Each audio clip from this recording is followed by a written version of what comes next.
Hello everyone, welcome to today's webinar on measuring field rates of chlorinated solvent degradation by respirometry using carbon dioxide traps. This is brought to you by Microbial Insights.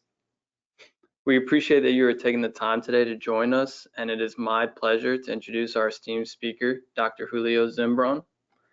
Dr. Julio Zimbron is a researcher and investor of a novel soil respiration method used to measure contaminant degradation rates. He is the founder of eFlux, which is a company specializing in measuring field rates of contaminant degradation. Dr. Zimbron is a recognized expert in contaminant natural source zone depletion. His work is featured in different guidance documents and journals, and he presents multiple times a year at national and international conferences. And so I would also like to take a minute to mention that MI offers tools like Quantarray Chlor and Quantarray NSZD, which complement the respirometry technique discussed in this webinar today. And so using these analyses can add important additional lines of evidence to chlorinated solvent degradation and natural source zone depletion. So if you want to learn more about these, please download the handouts in the handouts section of your GoToWebinar toolbar. And as always, I would like to remind you that this webinar is being recorded and will be available in the resource section on Microbial Insights website in the next week. So don't worry, we'll also be sending out an email with a link and a certificate of attendance following this webinar to those that have registered. So after Dr. Zimbron is done, there will be a short time for questions. So feel free to type your questions as the presentation goes on. And Dora and I will try to read off as many as we can when that time comes. So join us in welcoming a true advocate for sustainable solutions, Dr. Julio Zimbron. Thank you, Marshall. Thank you, Microbial Insights, for hosting this webinar. I appreciate the venue. As you mentioned, Marshall, I will be talking about the use of respirometry methods to measure field rates of degradation of chlorinated contaminants. I've been working on petroleum natural source and depletion for over a decade, and we have developed methods that now are being applied to chlorinated solvents. And I'll be sharing those results today with you. I want to acknowledge the collaboration by Tom Boyd from the Naval Research Lab. He's the one that is the principal investigator in many of the projects here. This started through a CERDIP project and now has an ESTCP funding. There's also a site funded by the Orica Corporation in Australia. That project was spearheaded by GSI, Chuck Newell. And all in all, we have results from 5 field sites. The first one was run about 9 years ago. And I'm glad that we now have multiple sites that confirm what we were seeing at that site, which is that these tools are usable for chlorinated solvent contamination rate measurement. So as I said, these techniques came from the world of petroleum contamination, and this is kind of the conceptual side model for natural source depletion. So you have a contaminant spill that sinks through the vadose zone, and it finally reaches the groundwater table and creates the source. The source, of course, starts dissolving into the adjacent groundwater and creates the dissolved plume.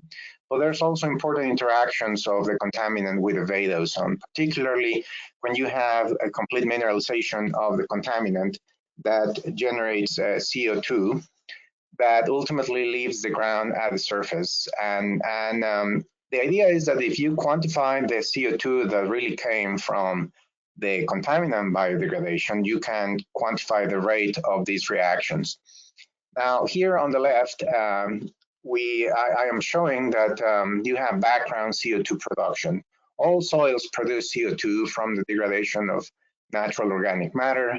And it's the key is how do you differentiate between these carbon produced by the soil naturally without relationship to the contamination from the one that came from the contamination.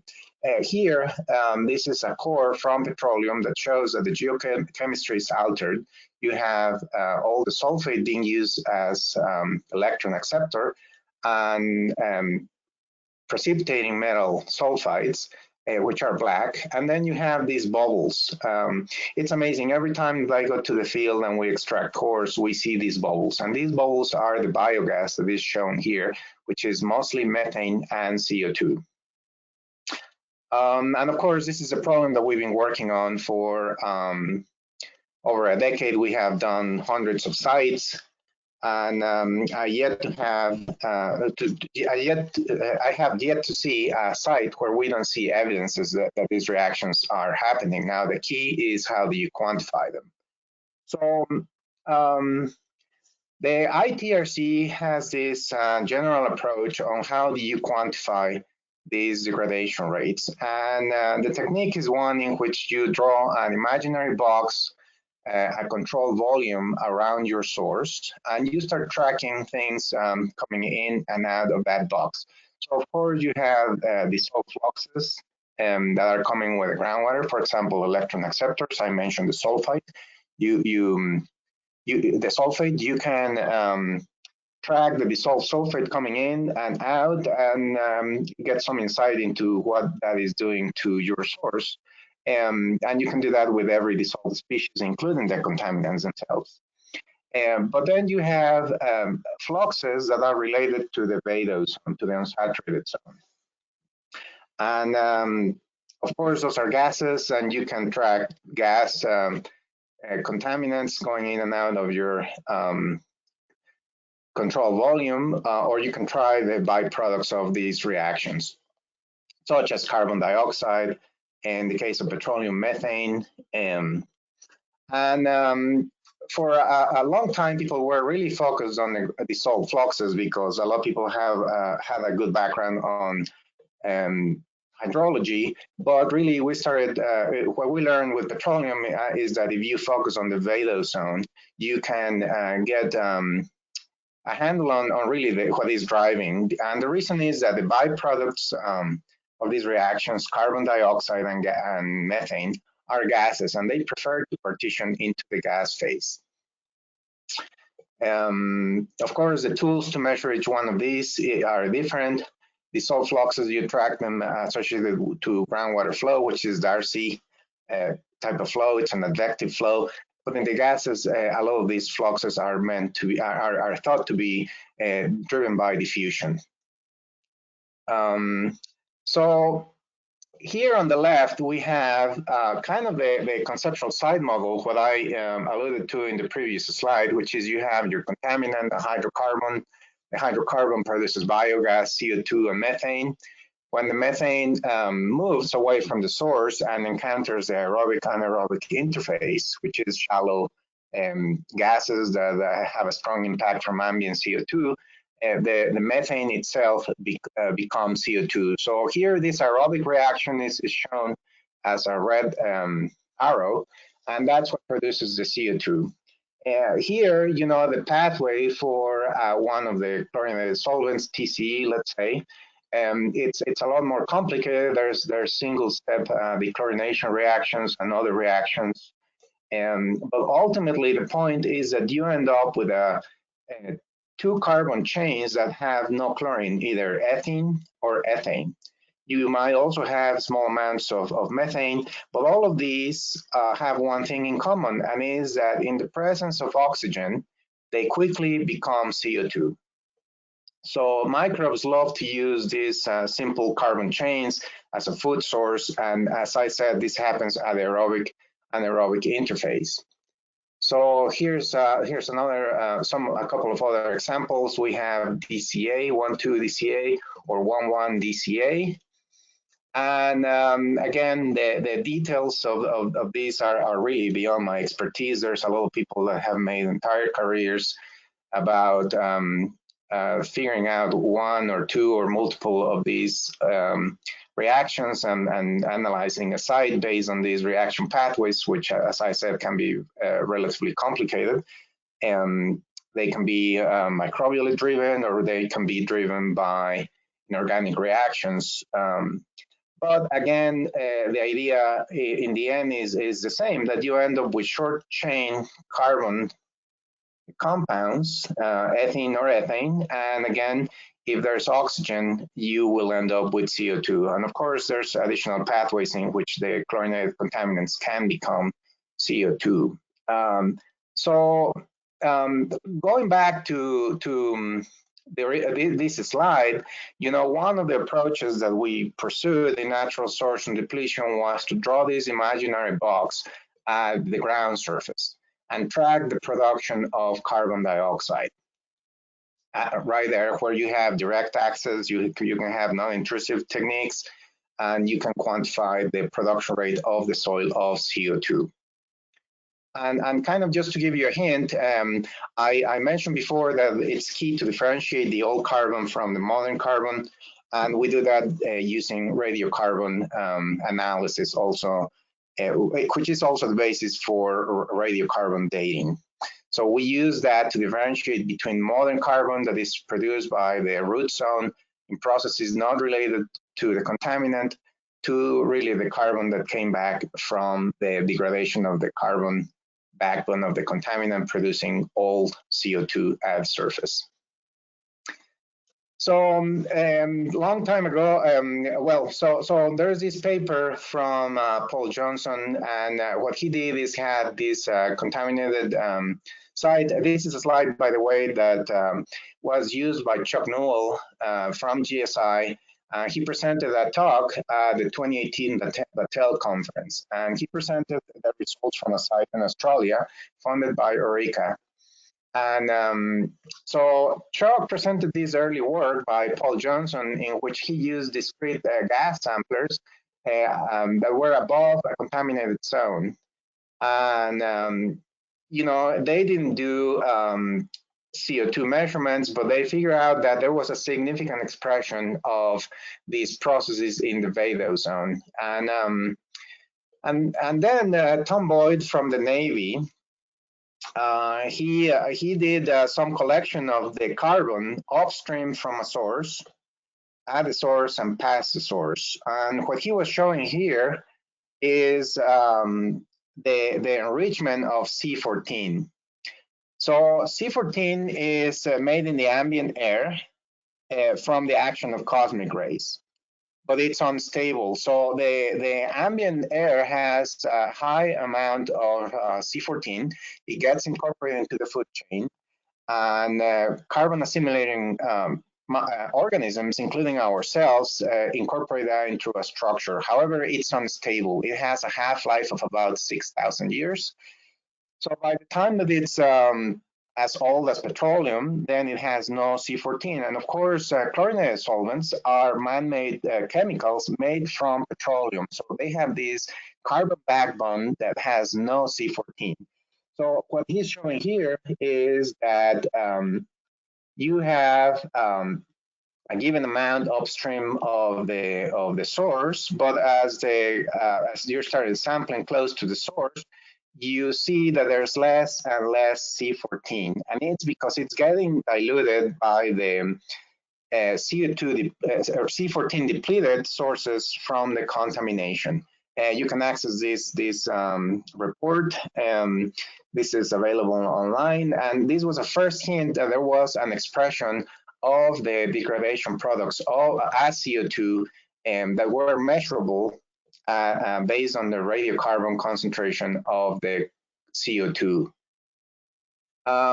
So in this project, what we did, we are using this tool that was first used for petroleum hydrocarbons. You have these passive samplers. It's a passive trap. It's a cartridge that you put over a receiver. This is a shallow receiver that makes a seal with the soil, only about an inch into the soil, to define a control area. And you put your CO2 trap on top of that. You seal it. These traps have free gas flow in either direction. They don't interfere with the gas flow of the surface, and they collect the CO2 for a number of days. And after, what can be a few days or up to a number of weeks, you deploy them in the site, and then you collect them and send them back to us for analysis. We quantify how much carbon there is, but most importantly, how much of that really came from all carbon based on radiocarbon analysis.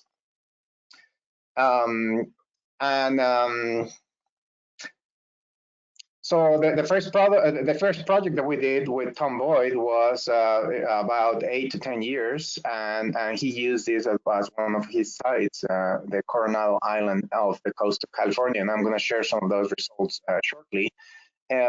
First, I'm going to tell you, so we do this measurement, and how do we know if the data is making sense? Well, we were cross-validating trap data against other techniques. One of the techniques that Tom used is he put in-well traps. So he had a monitoring well in groundwater, and he purged the air, the gas out of that well, and captured that on the wellhead, and collected it and did the radiocarbon analysis. He also needed to figure out how this purging of the well interacted with the formation, creating a radius of influence, and that's where he used some of this 3D modeling to ultimately calculate this radius of influence.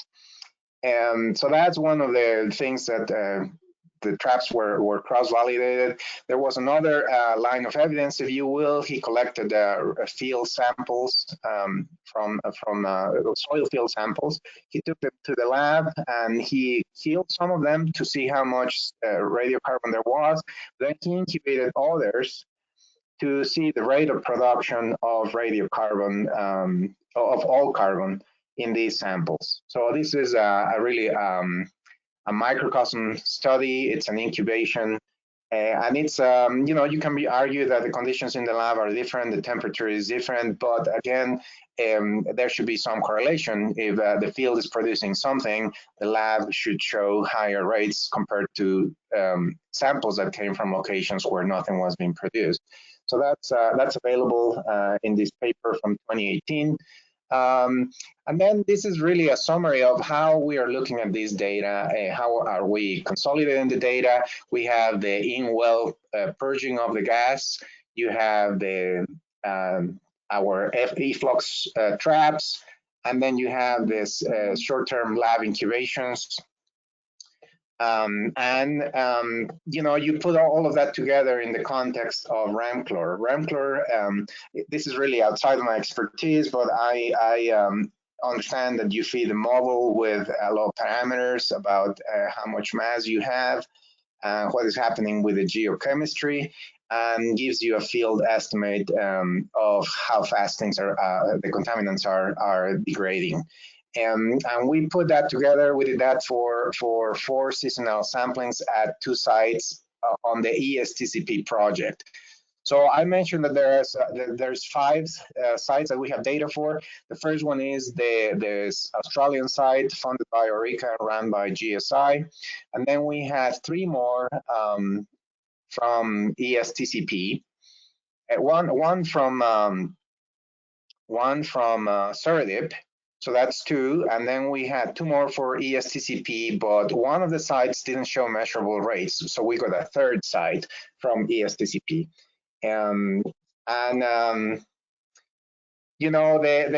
Before I show you the data, I want to talk about the radiocarbon correction. I introduced that in previous slides, but really these respirometry tests have changed how El Napo sites are managed through NSCD. So by respirometry, I mean that measuring the field rates of CO2 production from the soil, applying a radiocarbon correction, and estimating rate of degradation of the source. So there's multiple applications that this concept has been used for. Source mapping, you can put these traps that are non-intrusive over what you think is overlaying the source, and see if you get a signal and get a good hint about whether or not there's contaminants underneath. And natural source on depletion has been accepted as a remedy in some cases. And if you have an active remedy, maybe the rates of NSCD can offer reference about how well your active remedy is performing. So what we have learned in hundreds of sites is that radiocarbon correction offers rigorous data because the modern carbon interference is highly variable depending on the location. You know, in some locations you might have higher organic matter and it might be producing more carbon than others. So the radiocarbon correction is really the only location-specific correction to estimate these respirometry-based methods. And as I said, this is based on the decay rate of radiocarbon. In about 12 years, I started doing this at Colorado State University like 15 years ago. eFlux was founded about 10 years ago, and we have used this technique at hundreds of sites. And as I said, we have 5 first pilot tests on this data. So the first site is, as I mentioned, the Coronado Island, California, and this is called the IR Site 5. We had in the order of 1/4 of an acre, and the sampling was done back in 2015. And there were 10 traps deployed, and this is a former landfill. They used EVO and zero valent iron, and this is a map of the magnitude of the degradation rates measured using these techniques. In red, we have the higher numbers, in blue, the lower numbers. And when you integrate this across the area, this translates into about 500 kilograms, which is about 1,200 pounds, 1,100 pounds per year at the site. And this is, you know, in this area is about a fraction of an acre, a 1/4 of an acre. And I'm sorry, I'm mixing here units of acre and hectare, and I'm getting mixed up by those by my own slide. I apologize for that. Now, the second site was this site in Australia. This is the one that GSI presented, that Chuck Newell presented and generously lent for this presentation. We used 5 traps, 3 at impacted locations. The contaminant of concern was DCA, 1,2-DCA. There was one complication here that there was natural peat in the soil. So there was a concern about what was the rate of production of all carbon from this composition of the soil. So we used a modified 2-source model, which turned out to be a 3-source model. You have the old carbon from the contaminant, you have the modern carbon, and then you have the old carbon from the peat moss. And based on that, this is how the data looks like. At the source, we had the highest production rates, about 2.6 micromoles per meter squared per second. And close to the source, as you get close to the edge, that number drops by about half. And the background was really a fraction of that, so an order of magnitude less than in the center of the plume. So this is a good evidence that, you know, we quantify. If you quantify the difference between these production rates from the source compared to the background, this is a huge site. I don't recall the area, but we were estimating that there was as many as 10 tons per acre per year of 1,2-DCE degraded. So the site 3 is in Keyport, Washington. We completed 2 rounds of sampling, and what those showed is that there were no detectable production rate of all carbon. So, and they kind of knew that the rates were pretty low, if any, at all, and we confirmed that we couldn't measure that with our technique. I'll be talking about you know, the detection limits from our technique in a few minutes. And the site 4 is in Virginia. This has an impacted area of about 4 acres. The site had chlorinated solvent contamination and they had done EVO injections back a few years back. And these are the different maps at different points in time. And we have done 4 quarterly measurements here. And what this shows is that in the winter, we had non-detects, but when the weather warmed up, we had much higher degradation rates, equivalent to about 200 kilograms of TCE per year for the entire site. This is about, again, for acres, and 250 kilograms is about 550 pounds, just for reference. Site 5 is Indian Head, Maryland. We had a source plume that is rather large, about 8 acres.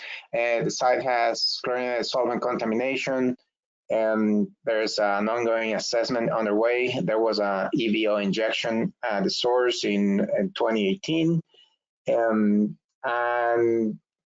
this is a map of the site. This is a very long dissolved plume.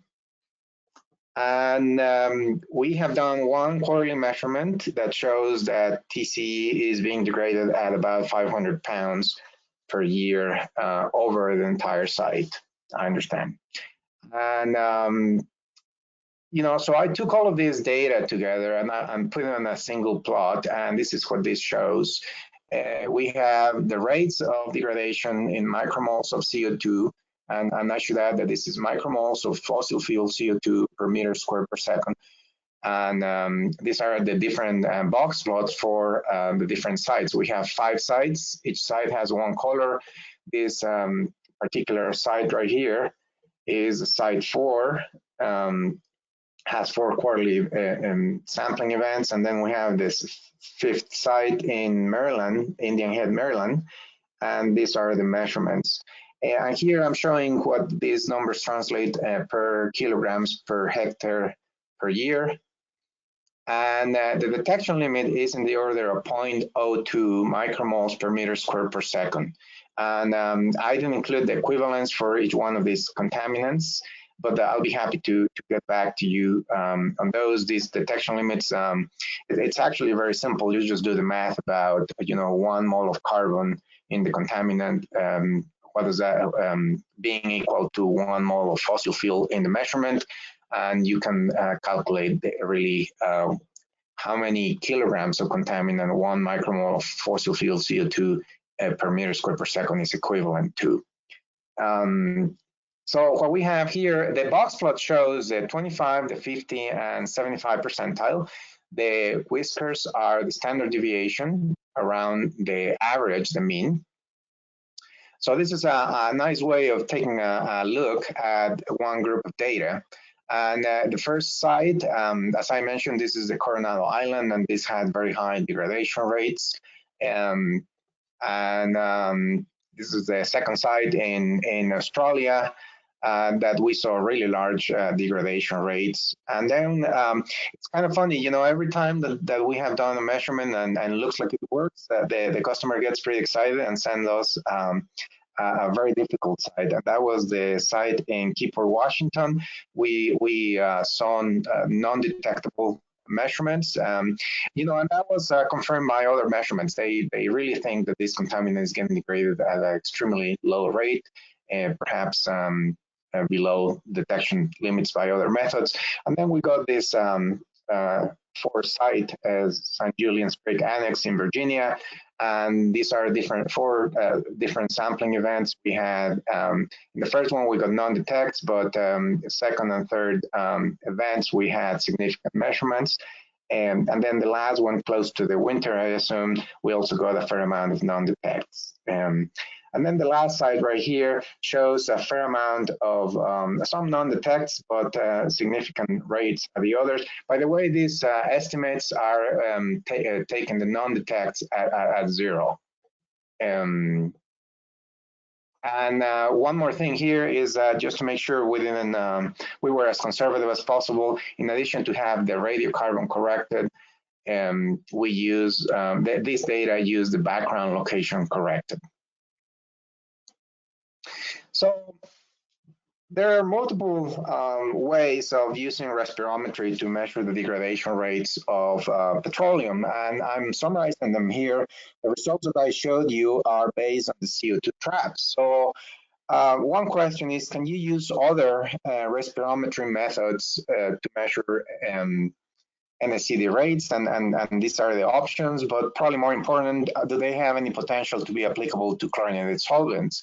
So there's really there's two bases for doing these respirometry methods. One is based on mass balances on the gases. You can estimate the diffusive flux based on how quickly concentrations change in soil, the concentration profile in soil, and you need the in situ diffusion coefficient. You can do the measurements of CO2 efflux at the surface. There's two ways of doing this, our passive CO2 traps, but you also can use something called the dynamic closed chamber, which is a short-term measurement. And then you can also use an energy balance, which results in the temperature gradient. So based on how temperatures in the soil change, you can estimate how much heat is produced, and that leads to the temperature gradient method. There's two ways of using that. You can use background corrected temperatures. You take a measurement at a contaminated location, take a measurement at a location that is not contaminated, and take the difference and use that difference to estimate your heat flux, that is the background corrected. And then you can use a long-term heat balance, also known as a single stick method. And ultimately, you can also look at the source based on what is getting degraded and what is not. Your source is changing composition. So this last one is really not applicable to chlorinated solvents because as far as I know, there's no markers that can be used for that. The technique is based on markers that are non-biodegradable in petroleum. But as far as I know, that does not exist in chlorinated solvents. So this last compositional change method is not applicable. The concentration gradient is applicable, but it's of limited applicability. So you really end up with a mass balance and a heat balance. The heat balance, as I mentioned, leads to the temperature gradient, but that has had a history of being difficult to interpret. And really, I wouldn't recommend that for looking at chlorinated solvents. I think the jury's still out about what the use is for petroleum contaminants, and that's a very strong signal. So I wouldn't try to use that here. So you're really left with a mass balance and really the superficial CO2 fluxes. So the passive CO2 traps do the radiocarbon correction, but also do the long-term averaging. And those are two things that are very difficult to implement with the dynamic closed chamber. I am not going to go into details into those, but really the conversation here is which methods have the required resolution to see the rates that we are seeing for chlorinated solvents. And this is a complicated subject. There's a lot of information out there, and I have been giving a few seminars about the error rates of these measurements. You're free to check those out, but I can tell you that the passive CO2 traps have a detection limit of about 0.02 based on the repeatability of the analysis. And 0.02 micromoles per meter square per second is our detection limit. So something that I recommend is you might want to do a back of the envelope calculation about your site and see if this method has a chance to do these measurements. So for natural sorption depletion, my recommendation is to start building up your conceptual site model using data that you might already have at your site. You might want to use dissolved concentrations, thicknesses, or contaminant distributions at the source, and groundwater geochemistry. And this is data that has a lot of uncertainty, but you might have a lot of that. So try to start building your conceptual site model with that, build some hypotheses, test those hypotheses with slightly more sophisticated methods that have a lower, that have less uncertainty. And then if you need, you can go and test your more refined hypothesis with very few data points and make sense of your data. That is how some of these sites have been able to do an assessment of these degradation rates only with a few data points. So as you're at the bottom of this pyramid, but this, by the way, came from the EPA in something that was called the triad approach. I don't see this mentioned too often, but I think it makes a lot of sense. At the bottom of this pyramid, you have rough qualitative measurements that are considered line of evidence. As you move up this pyramid, you start having more quantitative or semi-quantitative approaches, and that will allow you to really estimate your degradation rate for your contaminant.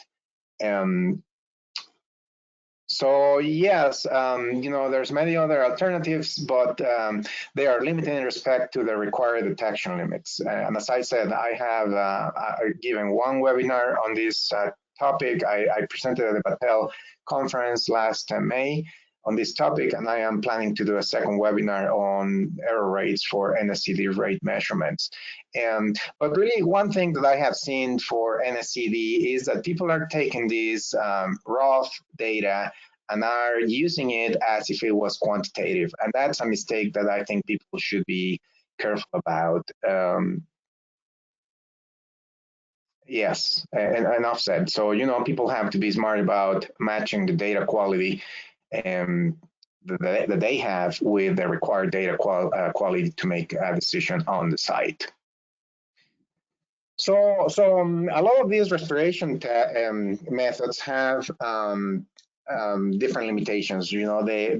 Most of them assume that there is one-dimensional flow of gases from the source all the way to the surface. And in technical jargon, this is called as a one-dimensional transport assumption.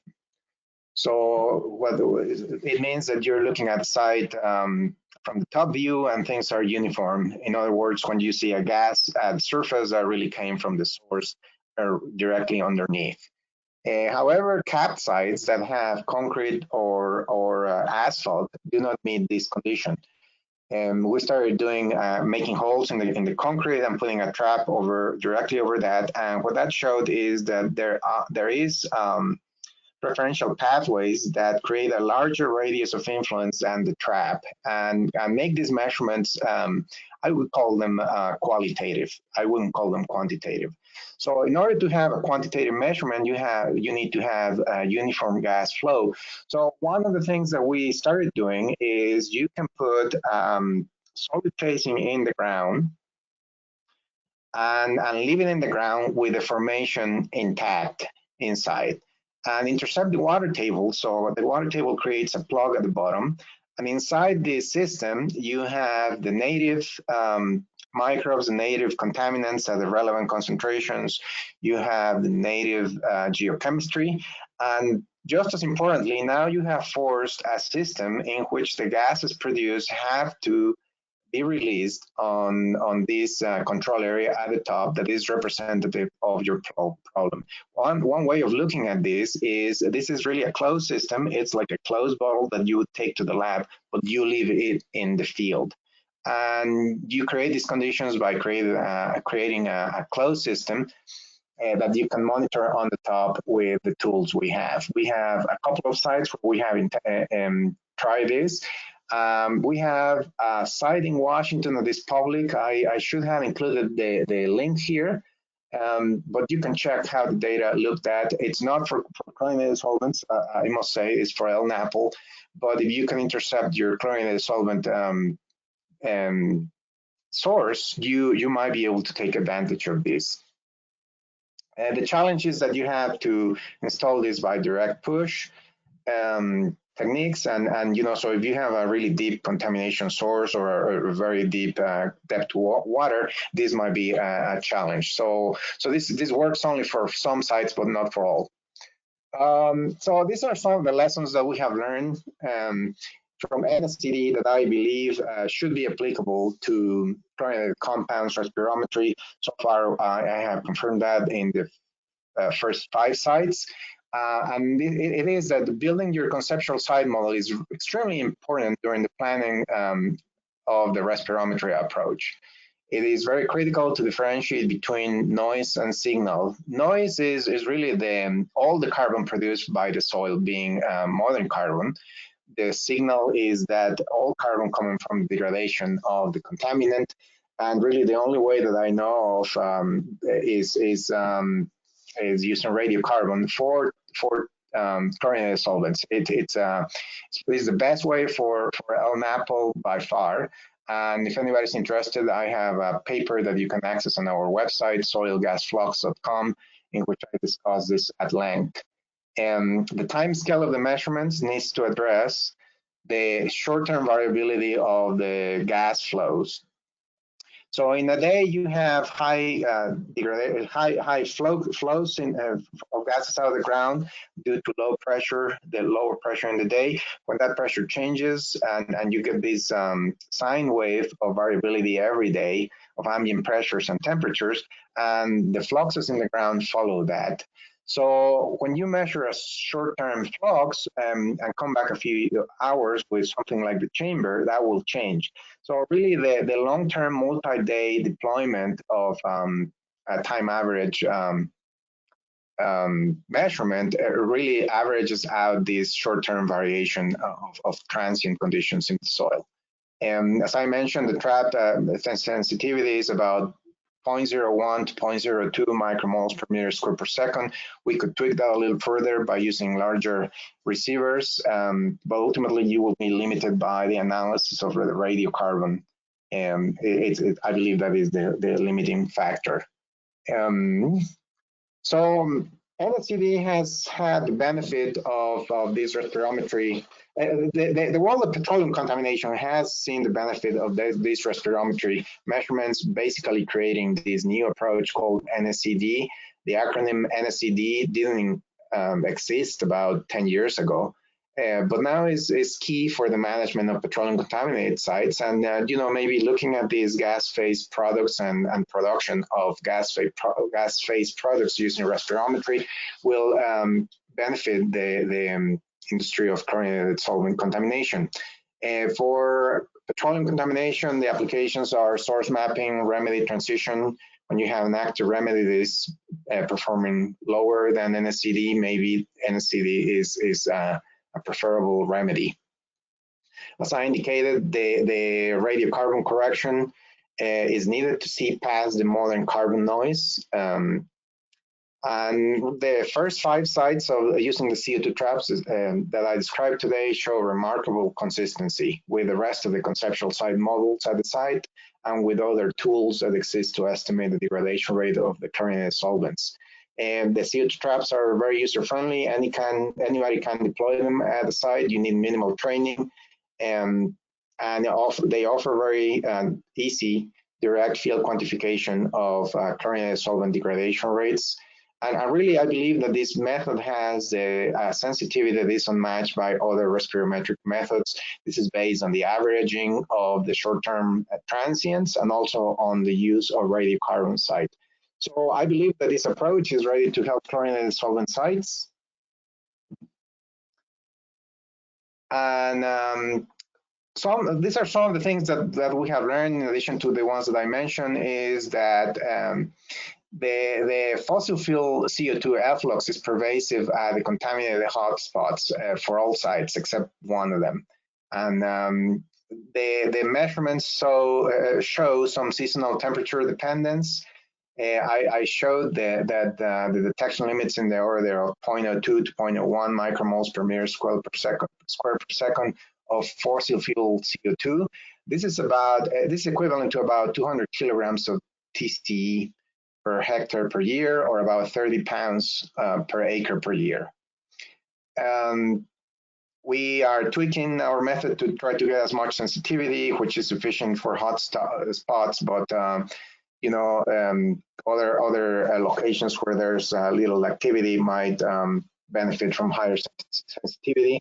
One of the limitations of this technique is crop contamination with petroleum can be an issue, because both have fossil fuel carbon backbone.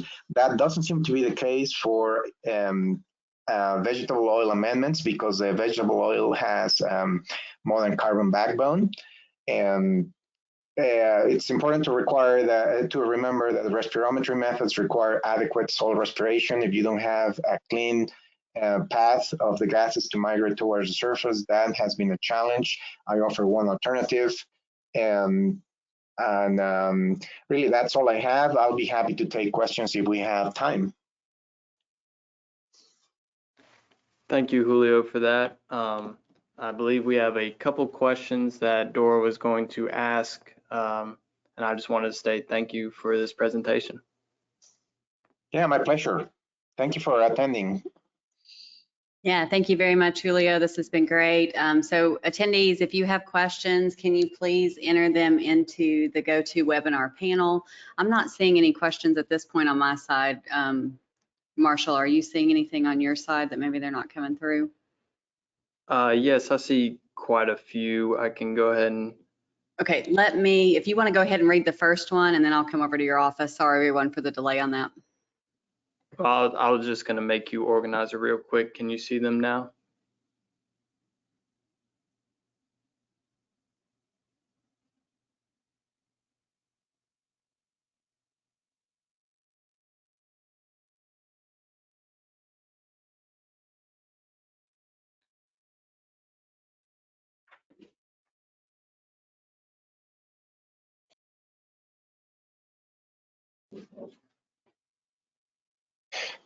Okay, sorry about that, everyone. Okay, let's go ahead and get started with the questions.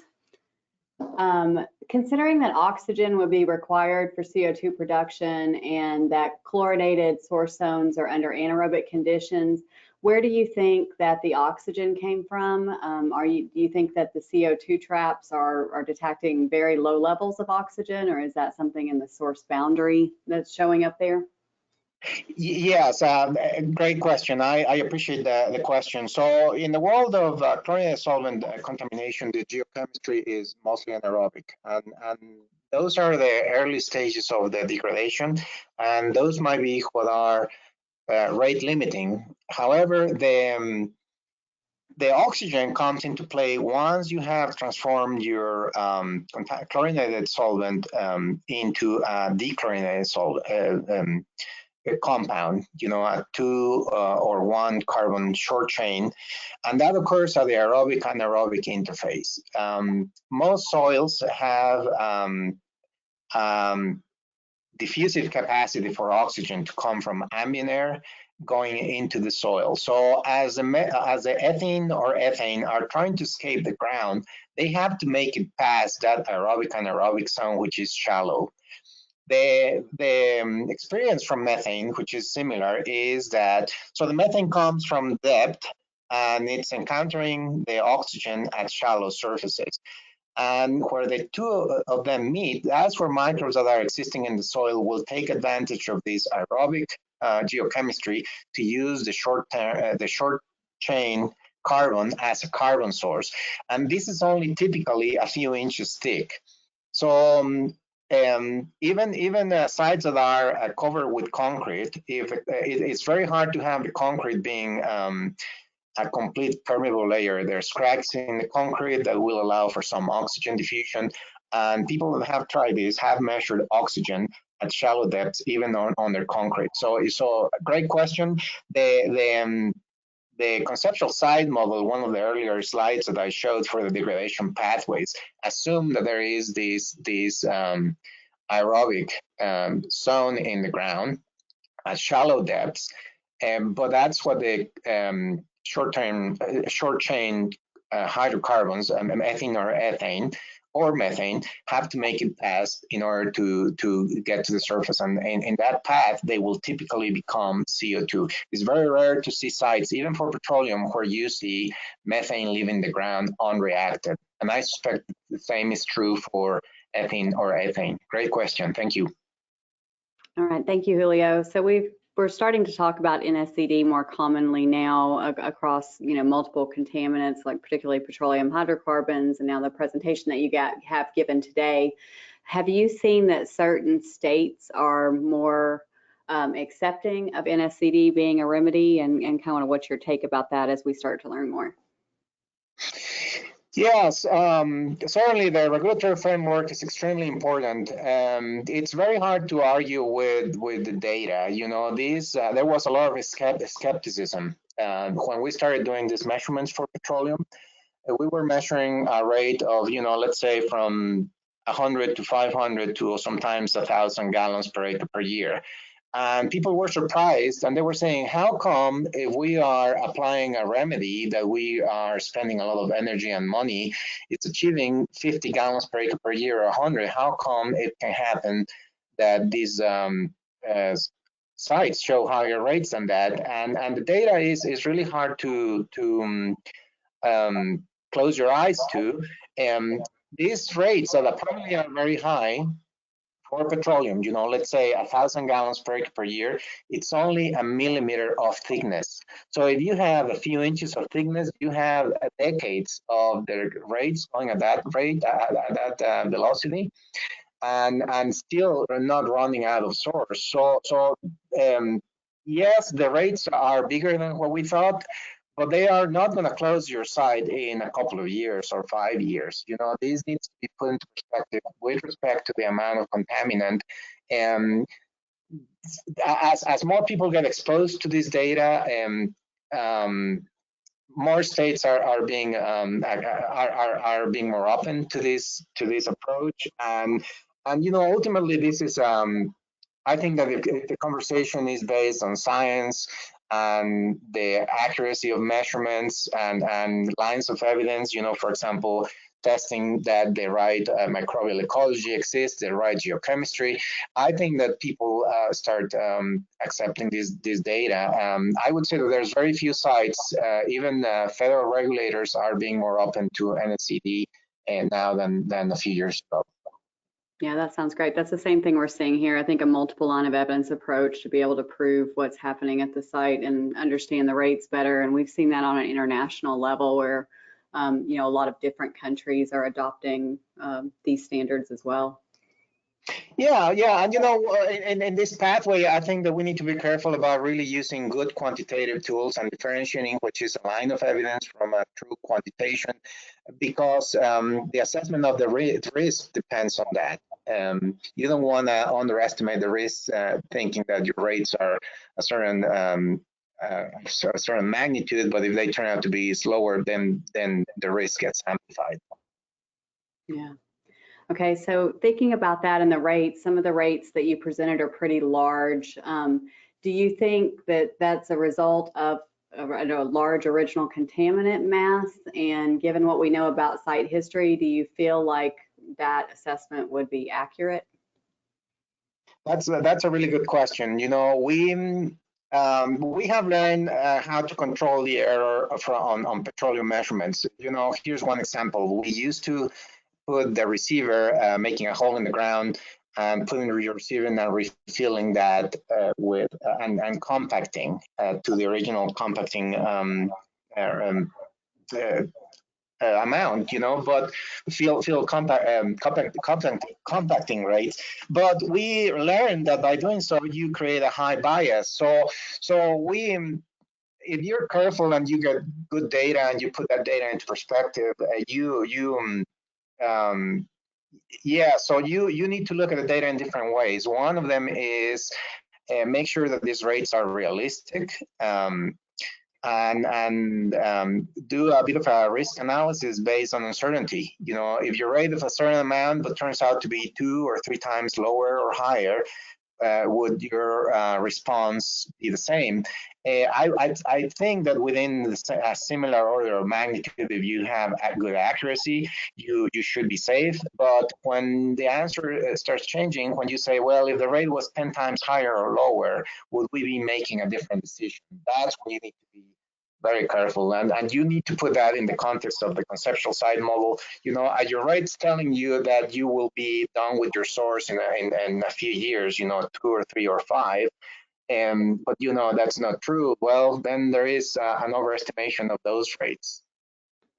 So there's quite a few questions talking about the carbon dioxide measurements, and since there are a lot of processes that can produce carbon dioxide, like if you add emulsified oils or ZVI, you might have differences in CO2 production. So can you talk a little bit about that, and then any experience you have in looking at those measurements in non-contaminated areas so that we can truly understand the fluxes in CO2 from the contaminant or some application that we're doing?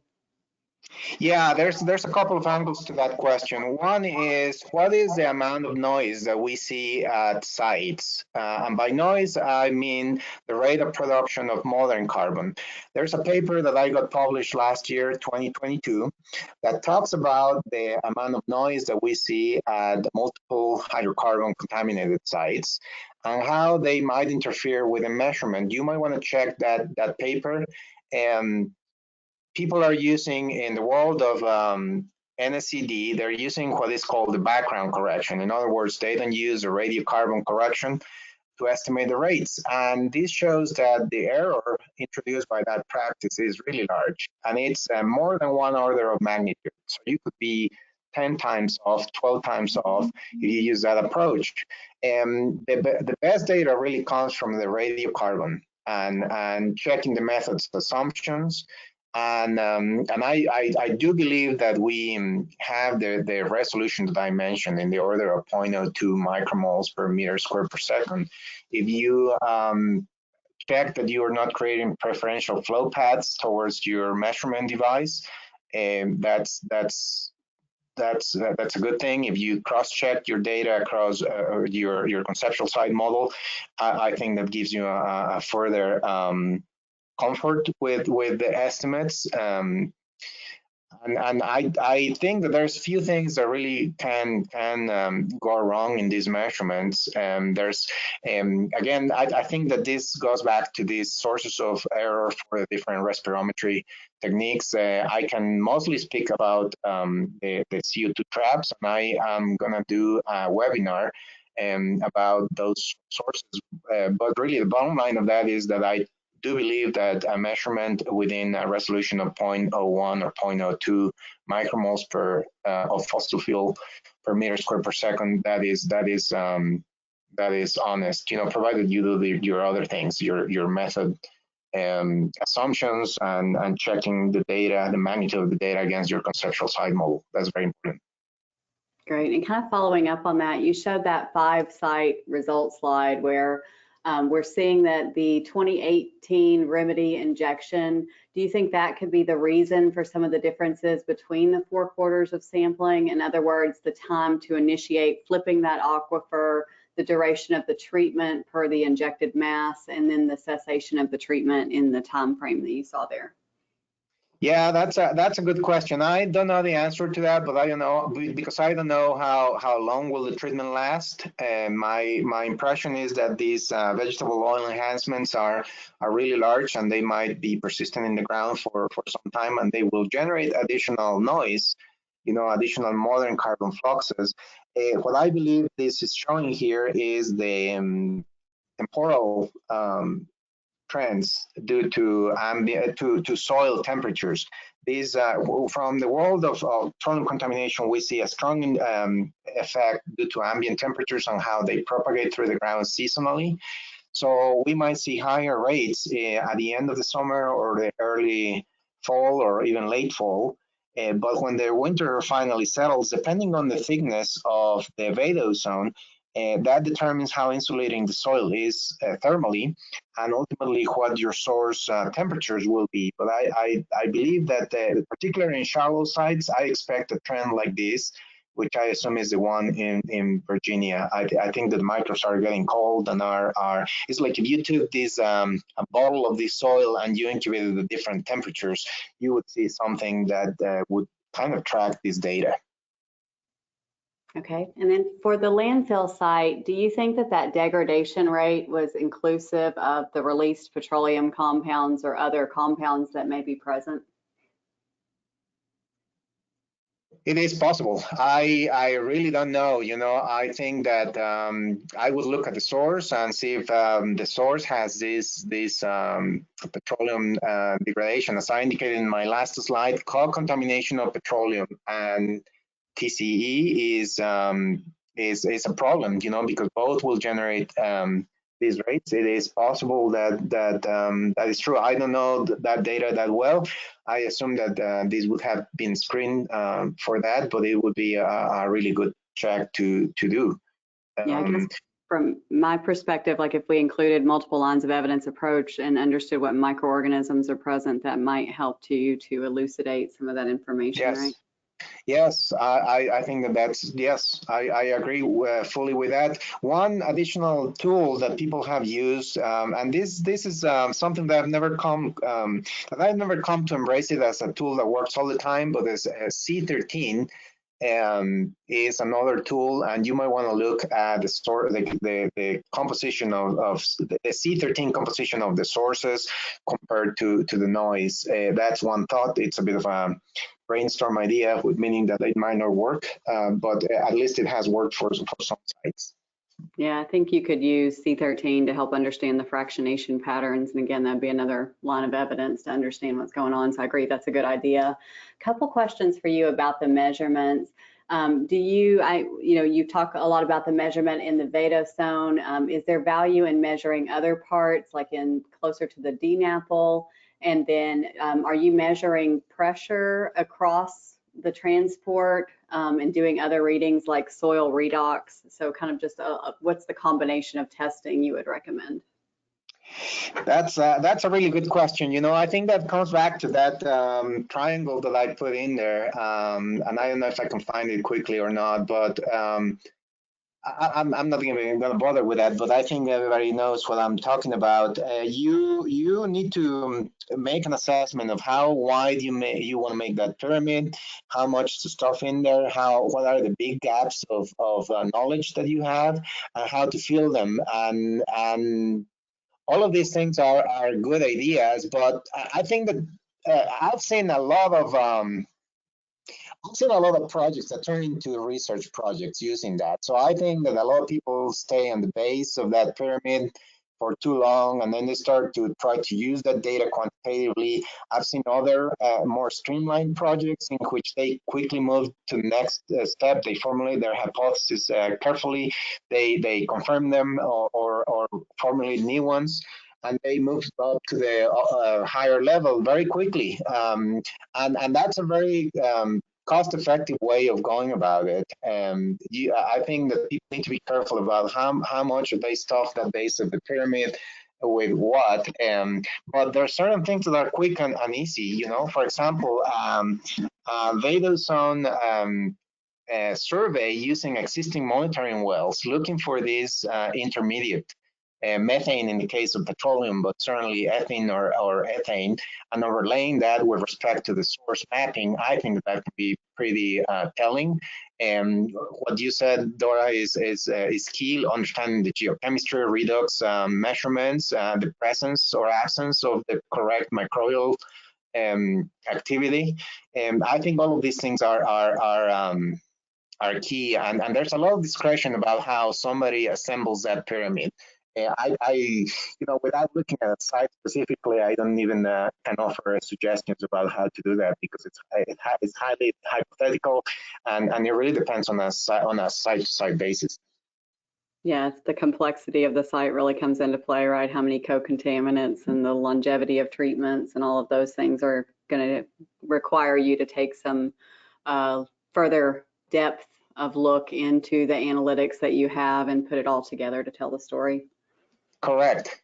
There's always a careful balance between using the right amount of data and to make the right decision based on how much is riding on that decision. Okay, well, one last question for you, Julio, and then we'll wrap up. So regarding the alternative for forcing one directional flow where there's impervious surfaces, do you recommend that the casing diameter and type be a certain thing? For instance, would you want to use a PVC that's a Schedule 80 thickness, or would something work better that's thicker? Yeah, that's a great question. The installation of that, it can be tricky. I would say that, the wider the better, and this is based on arguments of really taking a single measurement that averages over a larger area and is more representative. The second part of this really comes from the logistical side. You know, what are the drillers comfortable? Can they install something a certain depth? You know, are there cobbles? Is a direct push method available or not? All of these things come into play. I don't see really any, from my point of view, I don't see any disadvantages. Whatever you can install that is impermeable, I would say that even Schedule 40 PVC might work. But again, this is something that needs to be carefully discussed with the drillers based on what is feasible for that side. You know, what I'm saying is that I'm giving you my arguments about what is better or not, but ultimately, whoever installs that will have to come to terms with what is being tried here. In my perspective, the participation of the people that really know the geology, that know the site conditions, what can be done, what depths can be reached with a direct push, those are key. Great. Well, thank you so much, Julio, for taking time out of your busy schedule. I know you have a ton going on, so we really appreciate you being on our series this year and all the work that we do together, and look forward to finding ways to work together with you more. And thank you, everyone, for attending and taking time out of your busy day to listen to these new technologies that are available for us. And I think, you know, Julio's right. My perspective is that there's a lot of tools and techniques that are out there, and you can custom make them fit for your project and the depth of knowledge that you need, but a multiple line of evidence approach, and then kind of not losing the forest for the tree, right? That we get sidetracked and can miss the overall interpretation is really what's important. So reach out to experts like Julio, or if you have questions on the microbiology, reach out to us and use the expertise that's available in our industry to help guide you to do a better job on your site assessment. And I know, speaking for MI, and I think, you know, Julio can correct me if I'm wrong, but I think he enjoys being involved in these processes and helping people to make better actionable decisions. So that's really our goal. Yes, that's exactly right. I really enjoy talking about these processes and trying to help people with their sites. If you have any questions, feel free to reach out. Dora, thank you so much for hosting this webinar. Always a pleasure. All right. Thank you, everyone. I hope you have a wonderful day. If you have questions, reach out to Julio or shoot an email to info@microbe.com. Have a wonderful day. Thank you.